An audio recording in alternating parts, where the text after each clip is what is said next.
Keajaiban Nabi Sulaiman dan keimanan Ratu Balqis. Pernahkah kita merenung bahwa sebesar apapun kekuasaan manusia, ia tetap kecil di hadapan kebesaran Allah? Hari ini, mari kita menyelami sebuah kisah luar biasa. Kisah tentang keajaiban Nabi Sulaiman alaihi salam dan keimanan seorang ratu besar bernama Balqis, penguasa negeri Sabah yang masyhur akan kemegahan dan kecerdasannya.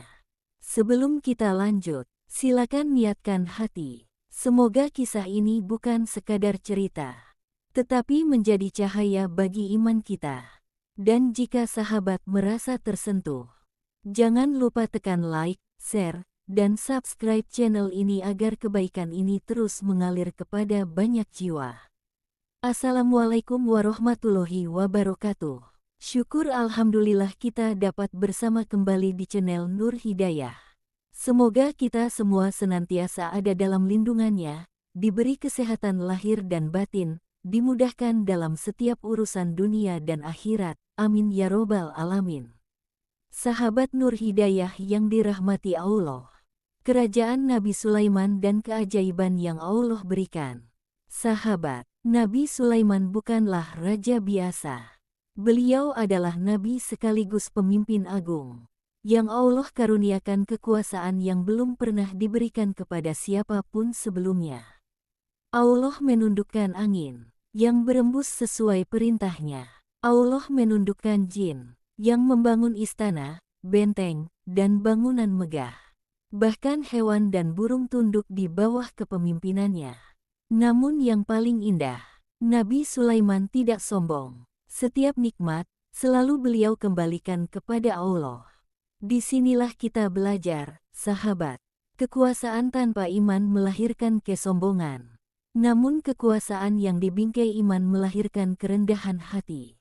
Burung hudhud dan negeri yang menyembah matahari. Suatu hari, Nabi Sulaiman menyadari burung hudhud tidak hadir dalam barisannya. Dan ketika hudhud kembali, ia membawa kabar yang mengejutkan. Ia berkata bahwa di negeri Sabah, ada seorang ratu yang sangat berkuasa, memiliki singgasana megah, rakyat makmur. Namun, mereka menyembah matahari, bukan Allah. Sahabat, disinilah letak keindahan dakwah Nabi Sulaiman. Beliau tidak langsung menyerang, tidak pula menghakimi. Beliau memilih surat yang lembut, namun penuh wibawa. Janganlah kamu berlaku sombong terhadapku, dan datanglah kepadaku sebagai orang-orang yang berserah diri. Bayangkan, sebuah surat singkat, namun mengguncang singgasana sebuah kerajaan besar. 3. Kebijaksanaan Ratu Balqis. Ketika surat itu sampai, Ratu Balqis tidak gegabah. Ia tidak langsung marah. Ia tidak pula langsung berperang. Ia mengumpulkan para pembesar, bermusyawarah, dan mempertimbangkan dengan akal sehat.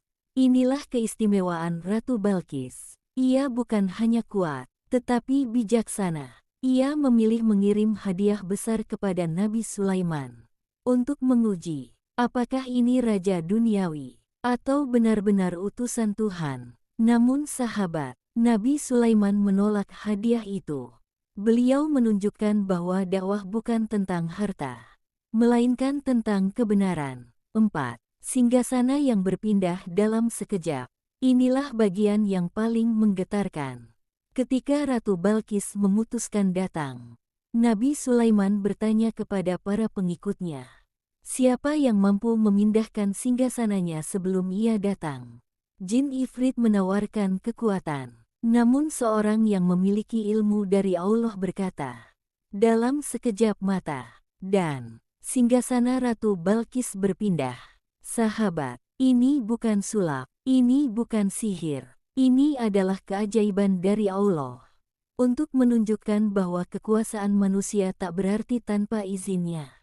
Ketika Ratu Balqis melihat singgasananya, hatinya mulai bergetar, keyakinannya mulai runtuh. Kesombongan mulai hancur. 5.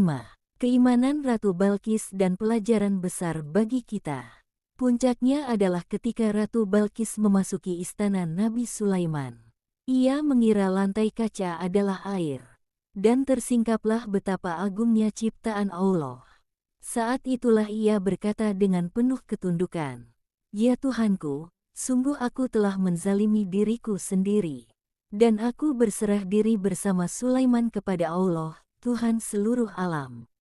Sahabat, seorang ratu besar, dengan segala kekuasaan dan kemegahan, akhirnya bersujud kepada Allah. Inilah kemenangan sejati, bukan menaklukkan negeri, tetapi menaklukkan hati dengan kebenaran. Sahabat seiman, kisah ini mengajarkan kita bahwa hidayah bisa datang kepada siapa saja, asal hati mau tunduk. Coba tuliskan di kolom komentar. Pelajaran apa yang paling menyentuh hati Anda dari kisah Ratu Balkis? Jika kisah ini menguatkan imanmu, jangan lupa like, subscribe, dan bagikan, agar pahala kebaikan ini terus mengalir.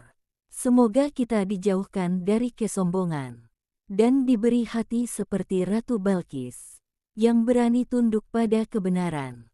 Akhir kata, wassalamualaikum warahmatullahi wabarakatuh.